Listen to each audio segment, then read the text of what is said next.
ಹರೇ ಕೃಷ್ಣ. ಎಲ್ಲ ಕೇಳುಗರಿಗೂ ಶ್ರೀಮದ್ ಭಾಗವತದ ಅಧ್ಯಯನಕ್ಕೆ ಸ್ವಾಗತ. ಬಲಿ ಮಹಾರಾಜನು ತನ್ನ ಸರ್ವಸ್ವವನ್ನು ವಾಮನದೇವನಿಗೆ ಅರ್ಪಿಸಿದನು. ನಂತರ ಬಲಿ ಮಹಾರಾಜನು ವಾಮನದೇವನ ಸ್ತುತಿಗೈದನು. ಬಲಿ ಮಹಾರಾಜನು ತನ್ನ ತಾತನಾದಂತಹ ಪ್ರಹ್ಲಾದ ಮಹಾರಾಜನನ್ನು ನೆನೆಸಿಕೊಂಡು ಈ ರೀತಿಯಾಗಿ ನುಡಿದನು. ನನ್ನ ತಾತ ಪ್ರಹ್ಲಾದ ಮಹಾರಾಜನು ನಿನ್ನೆಲ್ಲ ಭಕ್ತರಿಂದ ಮನ್ನಣೆ ಪಡೆದು ಪ್ರಖ್ಯಾತನಾಗಿದ್ದಾನೆ. ತನ್ನ ತಂದೆ ಹಿರಣ್ಯಕಶಿಪುವಿನಿಂದ ನಾನಾ ರೀತಿ ಕಿರುಕುಳಕ್ಕೆ ಒಳಗಾದರೂ ಅವನು ನಿನ್ನ ಪಾದಪದ್ಮಗಳಲ್ಲಿ ಆಶ್ರಯ ಪಡೆದು ಶ್ರದ್ಧೆ ಭಕ್ತಿಗಳಿಗೆ ಚ್ಯುತಿ ಬರದಂತೆ ನಡೆದುಕೊಂಡನು. ಪ್ರಹ್ಲಾದ ಮಹಾರಾಜನಂತಹ ಪರಿಶುದ್ಧ ಭಕ್ತನು ಸಂದರ್ಭಾನುಸಾರ ನಾನಾ ರೀತಿಯಲ್ಲಿ ಕಿರುಕುಳಕ್ಕೆ ಒಳಗಾದರೂ ಬೇರೊಬ್ಬರ ಆಶ್ರಯ ಪಡೆಯುವ ಸಲುವಾಗಿ ದೇವೋತ್ತಮ ಪರಮಪುರುಷನ ಆಶ್ರಯವನ್ನು ಎಂದಿಗೂ ತ್ಯಜಿಸಲಿಲ್ಲ. ಪರಿಶುದ್ಧ ಭಕ್ತನು ಎಂದಿಗೂ ದೇವೋತ್ತಮ ಪರಮಪುರುಷನ ಕರುಣೆಯ ಬಗ್ಗೆ ಗೊಣಗುವುದಿಲ್ಲ. ಇದಕ್ಕೆ ಪ್ರಹ್ಲಾದ ಮಹಾರಾಜನೇ ಸಮರ್ಪಕ ನಿದರ್ಶನ. ಪ್ರಹ್ಲಾದ ಮಹಾರಾಜನ ಜೀವನವನ್ನು ಪರಿಶೀಲಿಸಿದಾಗ ಅವನು ತನ್ನ ತಂದೆ ಹಿರಣ್ಯಕಶಿಪುವಿನಿಂದ ಏನೆಲ್ಲ ಕಠಿಣತಮ ತೊಂದರೆಗಳನ್ನು ಅನುಭವಿಸಿದ ಎಂಬುದನ್ನು ನಾವು ನೋಡಬಹುದು. ಆದಾಗ್ಯೂ ಅವನು ಕ್ಷಣ ಮಾತ್ರವೂ ಭಗವಂತನಿಂದ ತನ್ನ ಗಮನವನ್ನು ಬೇರೆಡೆಗೆ ಹರಿಸಲಿಲ್ಲ. ತನ್ನ ತಾತ ಪ್ರಹ್ಲಾದ ಮಹಾರಾಜನ ಮಾರ್ಗವನ್ನು ಅನುಸರಿಸಿದ ಬಲಿ ಮಹಾರಾಜನು ಭಗವಂತನು ತನ್ನನ್ನು ಶಿಕ್ಷಿಸಿದ್ದಾಗಿಯೂ ವಿಚಲಿತನಾಗದೆ ಅಚಲ ಭಕ್ತನಾಗಿಯೇ ಉಳಿದನು. ದೇವೋತ್ತಮ ಪರಮಪುರುಷನಾದ ಶ್ರೀಕೃಷ್ಣನು ಉಪದೇಶಿಸುತ್ತಾನೆ, ಸರ್ವಧರ್ಮಾನ್ ಪರಿತ್ಯಜ್ಯ ಮಾಮೇಕಂ ಶರಣಂ ವ್ರಜ. ಸರ್ವಧರ್ಮಗಳನ್ನು ತ್ಯಜಿಸಿ ನನಗೆ ಶರಣಾಗತರಾಗಿ. ಸಾಮಾನ್ಯ ಮನುಷ್ಯರು ದೇವೋತ್ತಮ ಪರಮಪುರುಷನ ಇಂತಹ ಉಪದೇಶವನ್ನು ಮೆಚ್ಚಿಕೊಳ್ಳುವುದಿಲ್ಲ. ಏಕೆಂದರೆ ಜೀವಿತ ಕಾಲದಲ್ಲಿ ತನ್ನ ಕುಟುಂಬ, ಸಮಾಜ, ದೇಶ, ತನ್ನ ಶರೀರ ಹಾಗೂ ತನ್ನ ಬಂಧುಮಿತ್ರರು ಇವೇ ತನಗೆ ಸರ್ವಸ್ವ ಎಂದು ಅವರು ಭಾವಿಸುತ್ತಾರೆ. ದೇವೋತ್ತಮ ಪರಮಪುರುಷನಲ್ಲಿ ಆಶ್ರಯ ಪಡೆಯುವುದಕ್ಕಾಗಿ ಜೀವಿಯು ಏಕೆ ಇವೆಲ್ಲವನ್ನೂ ತ್ಯಾಗ ಮಾಡಬೇಕು? ಆದರೆ ಪ್ರಹ್ಲಾದ ಮಹಾರಾಜ, ಬಲಿ ಮಹಾರಾಜ ಇವರಂತಹ ಮಹಾನುಭಾವರ ನಡವಳಿಕೆಯಿಂದ ಬುದ್ಧಿವಂತನಾದ ವ್ಯಕ್ತಿಗೆ ಭಗವಂತನಲ್ಲಿ ಶರಣಾಗತನಾಗುವುದೇ ಸರಿಯಾದ ಕ್ರಮ ಎಂಬುದನ್ನು ನಾವು ಅರ್ಥ ಮಾಡಿಕೊಳ್ಳಬಹುದು. ಪ್ರಹ್ಲಾದ ಮಹಾರಾಜನು ತನ್ನ ತಂದೆಯ ಇಚ್ಛೆಗೆ ವಿರುದ್ಧವಾಗಿ ವಿಷ್ಣುವಿನಲ್ಲಿ ಆಶ್ರಯ ಪಡೆದನು. ಅಂತೆಯೇ ಬಲಿ ಮಹಾರಾಜನು ತನ್ನ ಗುರು ಶುಕ್ರಾಚಾರ್ಯರು ಹಾಗೂ ಇತರ ಪ್ರಮುಖ ದಾನವರ ಇಚ್ಛೆಗೆ ವಿರುದ್ಧವಾಗಿ ವಾಮನದೇವನಲ್ಲಿ ಆಶ್ರಯವನ್ನು ಪಡೆದನು. ಪ್ರಹ್ಲಾದ ಮಹಾರಾಜ, ಬಲಿ ಮಹಾರಾಜರಂತಹವರು ಕುಟುಂಬ, ಮನೆ ಇತ್ಯಾದಿಗಳ ವ್ಯಾಮೋಹವನ್ನು ತೊರೆದು ಶತ್ರುಪಕ್ಷದಲ್ಲಿ ಆಶ್ರಯ ಪಡೆದ ಬಗ್ಗೆ ಜನ ಆಶ್ಚರ್ಯ ಪಡಬಹುದು. ಈ ಸಂಬಂಧದಲ್ಲಿ ಬಲಿ ಮಹಾರಾಜ ಎಲ್ಲ ಐಹಿಕ ಚಟುವಟಿಕೆಗಳ ಕೇಂದ್ರವಾದ ದೇಹವೂ ಕೂಡ ಒಂದು ಅನ್ಯವಸ್ತು ಎಂದು ತಿಳಿಯುತ್ತಾನೆ. ದೇಹವನ್ನು ಸದೃಢವಾಗಿ ಹಾಗೂ ನಮ್ಮೆಲ್ಲ ಚಟುವಟಿಕೆಗಳಿಗೆ ಸಹಾಯಕವಾಗುವ ರೀತಿಯಲ್ಲಿ ಇರಿಸಿಕೊಳ್ಳಲು ನಾವು ಇಚ್ಛಿಸುತ್ತೇವೆಯಾದರೂ ಈ ದೇಹವೂ ಶಾಶ್ವತವಲ್ಲ. ನಾನು ಶಾಶ್ವತನಾದ ಆತ್ಮನಾದರೂ ಈ ದೇಹವನ್ನು ಸ್ವಲ್ಪ ಕಾಲ ಬಳಸಿಕೊಂಡ ನಂತರ ನಾನು ಮತ್ತೊಂದು ದೇಹವನ್ನು ಧರಿಸಬೇಕಾಗುತ್ತದೆ. ತಥಾ ದೇಹಾಂತರ ಪ್ರಾಪ್ತಿ. ಜೀವಿಯು ದೇಹವನ್ನು ಭಕ್ತಿ ಸೇವೆ ಹೊರತು ಬೇರೆ ಯಾವುದಾದರೂ ಒಂದು ಉದ್ದೇಶಕ್ಕಾಗಿ ಬಳಸಬಾರದು. ಜೀವಿಯು ಬೇರೆ ಉದ್ದೇಶಗಳಿಗಾಗಿ ದೇಹವನ್ನು ಬಳಸುತ್ತಿದ್ದರೆ ಅವನು ವೃಥಾ ಕಾಲಹರಣ ಮಾಡುತ್ತಿರುತ್ತಾನೆ. ಕಾಲ ಪಕ್ವವಾದಂತೆ ಆತ್ಮನು ತಾನೇ ತಾನಾಗಿ ದೇಹವನ್ನು ಬಿಟ್ಟು ಹೋಗುತ್ತಾನೆ. ಮಾನವ ಜೀವನ ಇರುವುದು ಆತ್ಮ ಸಾಕ್ಷಾತ್ಕಾರಕ್ಕಾಗಿ, ಅನಪೇಕ್ಷಿತ ಆಸೆ ಆಕರ್ಷಣೆಗಳನ್ನು ಹೆಚ್ಚಿಸಿಕೊಳ್ಳುವುದಕ್ಕಲ್ಲ. ಬಲಿ ಮಹಾರಾಜನು ತನ್ನ ಮಾತುಗಳನ್ನು ಮುಂದುವರಿಸುತ್ತಾ ಈ ರೀತಿಯಾಗಿ ನುಡಿದನು. ಪುರುಷಶ್ರೇಷ್ಠನೂ ಅಮಿತ ಜ್ಞಾನವನ್ನು ಸಂಪಾದಿಸಿದವನು ಹಾಗೂ ಎಲ್ಲರಿಗೂ ಪೂಜನೀಯನೂ ಆದ ನನ್ನ ತಾತ ಈ ಪ್ರಪಂಚದಲ್ಲಿನ ಹುಲುಮಾನವನಿಗೆ ಹೆದರುತ್ತಿದ್ದನು. ನಿನ್ನ ಪಾದಕಮಲಗಳ ಆಶ್ರಯದಿಂದ ದೊರೆಯಬಹುದಾದ ಭದ್ರತೆಯ ಬಗ್ಗೆ ಪೂರ್ಣ ಮನವರಿಕೆಯಾಗಿ ಅವನು ತನ್ನ ತಂದೆ ಹಾಗೂ ಸ್ವಯಂ ನಿನ್ನಿಂದ ಹತರಾದ ದಾನವ ಮಿತ್ರರ ಇಚ್ಛೆಗೆ ವಿರುದ್ಧವಾಗಿ ನಿನ್ನ ಪಾದಪದ್ಮಗಳಲ್ಲಿ ಆಶ್ರಯವನ್ನು ಪಡೆದನು. ದೈವಯೋಗದಿಂದ ನಾನು ನಿನ್ನ ಪಾದಪದ್ಮಗಳಿಗೆ ತರಲ್ಪಟ್ಟಿದ್ದೇನೆ ಮತ್ತು ನನ್ನ ಸಕಲ ಸಂಪತ್ತಿನಿಂದ ವಂಚಿತನಾಗಿದ್ದೇನೆ. ಪ್ರತಿಕ್ಷಣವೂ ಆಕಸ್ಮಿಕ ಮರಣವನ್ನು ಎದುರು ನೋಡುತ್ತಾ ಅಶಾಶ್ವತವಾದ ಸಿರಿಸಂಪದವು ಸೃಷ್ಟಿಸುವ ಮಾಯೆಯಿಂದಾಗಿ ಐಹಿಕ ಸ್ಥಿತಿಗತಿಗಳಲ್ಲಿ ಬದುಕುವ ಹುಲುಮಾನವರಿಗೆ ಈ ಬದುಕು ತಾತ್ಕಾಲಿಕವಾದದ್ದು ಎಂಬುದು ಅರ್ಥವಾಗುವುದಿಲ್ಲ. ದೈವಯೋಗದಿಂದ ಮಾತ್ರ ನಾನು ಅಂತಹ ಸ್ಥಿತಿಯಿಂದ ಪಾರಾಗಿದ್ದೇನೆ.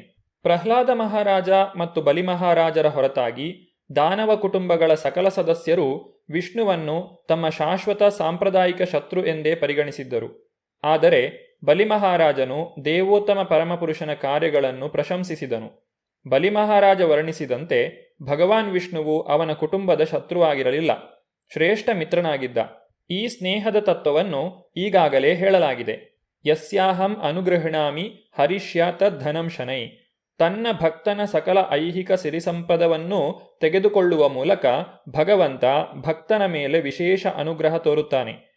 ಬಲಿಮಹಾರಾಜ ಭಗವಂತನ ಈ ನಡವಳಿಕೆಯನ್ನು ಮೆಚ್ಚಿಕೊಂಡನು. ಆದ್ದರಿಂದಲೇ ಅವನು ಹೇಳಿದನು, ದೈವೇನ ನೀತ ಪ್ರಸಭಂ ತ್ಯಜೇತ ಶ್ರೀ. ನನ್ನನ್ನು ಶಾಶ್ವತ ಜೀವನದ ಸೂಕ್ತ ವೇದಿಕೆಗೆ ತರುವ ಸಲುವಾಗಿಯೇ ನನ್ನನ್ನು ಇಂತಹ ಸ್ಥಿತಿಯಲ್ಲಿ ಇರಿಸಿರುವೆ. ವಾಸ್ತವವಾಗಿ ಪ್ರತಿಯೊಬ್ಬರೂ ತಾವು ಹಗಲು ರಾತ್ರಿ ಯಾವ ಸಮಾಜ ಮೈತ್ರಿ ಮತ್ತು ಪ್ರೀತಿಗಾಗಿ ಶ್ರಮದಿಂದ ದುಡಿಯುತ್ತಾರೋ ಅವುಗಳಿಗೆ ಹೆದರಬೇಕು. ಕೃಷ್ಣ ಪ್ರಜ್ಞೆಯಲ್ಲಿರುವ ಪ್ರತಿಯೊಬ್ಬ ಭಕ್ತನು ಐಹಿಕ ಸಂಪದಭಿವೃದ್ಧಿಯಲ್ಲಿ ತೊಡಗಿರುವ ಹುಲುಮಾನವನಿಗೆ ಹೆದರಿಕೊಳ್ಳಬೇಕು. ಅಂತಹ ವ್ಯಕ್ತಿಯನ್ನು ಪ್ರಮತ್ತ ಎಂದು ಕರೆಯಲಾಗುತ್ತದೆ. ಅಂತಹ ವ್ಯಕ್ತಿಗಳಿಗೆ ಬದುಕಿಗಾಗಿ ಉಗ್ರ ಹೋರಾಟ ನಡೆಸಿದ ನಂತರ ಜೀವಿಯು ತನ್ನ ದೇಹ ಬದಲಾಯಿಸಬೇಕಾಗುತ್ತದೆ ಎಂಬುದು ತಿಳಿಯದು.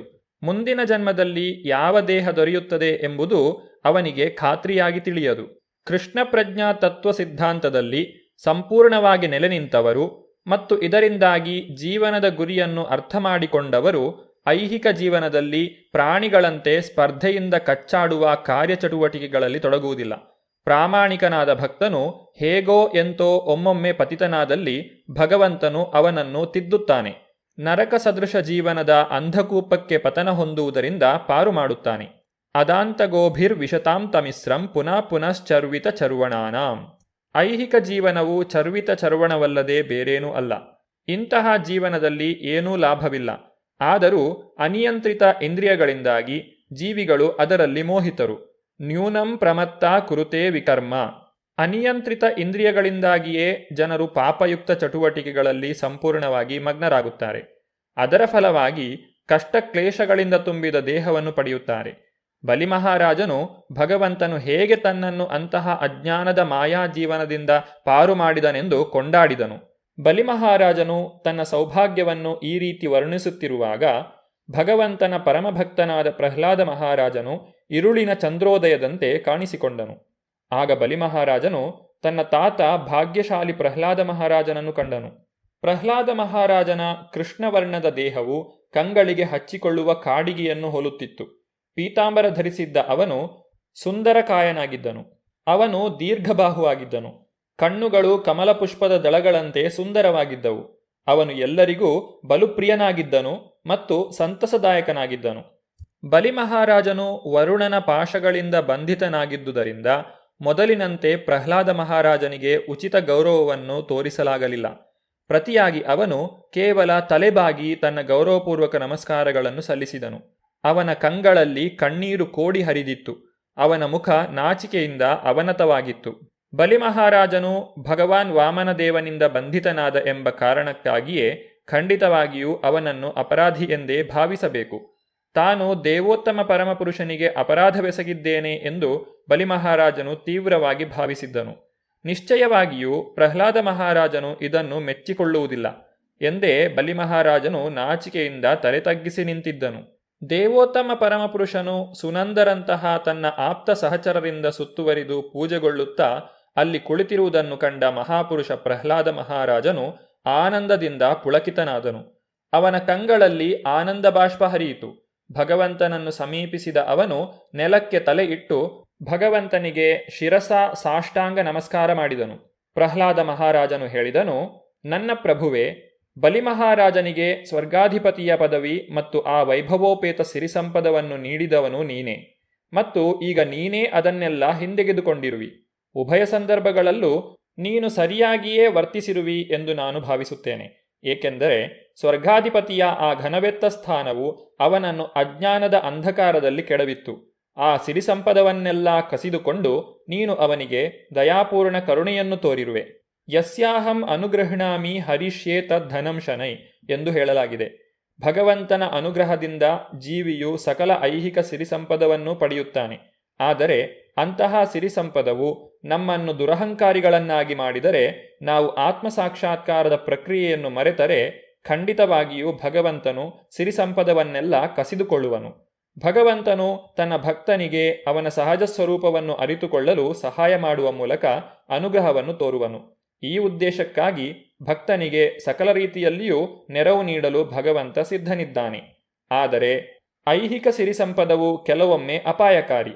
ಏಕೆಂದರೆ ಅದು ಜೀವಿಯು ತನ್ನ ಕಣ್ಣಳತೆಯಲ್ಲಿ ಬರುವ ಸಕಲ ವಸ್ತುಗಳ ಒಡೆಯನು ತಾನೇ ಎಂಬ ಸುಳ್ಳು ಪ್ರತಿಷ್ಠೆಯನ್ನು ಹುಟ್ಟಿಸುತ್ತದೆ. ವಾಸ್ತವವಾಗಿ ಸಕಲ ವಸ್ತುಗಳ ಒಡೆಯನು ಅವನಲ್ಲ.